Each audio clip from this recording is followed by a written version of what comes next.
мен осындай жағдай подъездім.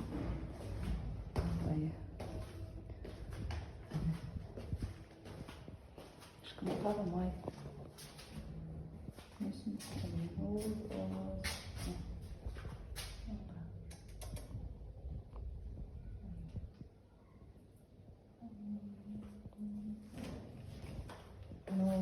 мысықтар сөйтістаған. Мысықтар жоғада бабымыз сасып істейміз.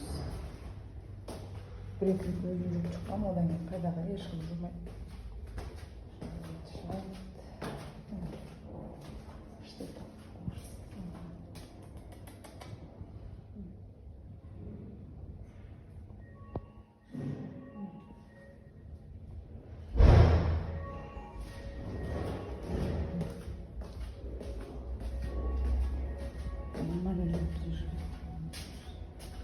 Нормально адамдар тұрады, кім отырып қажет ужас.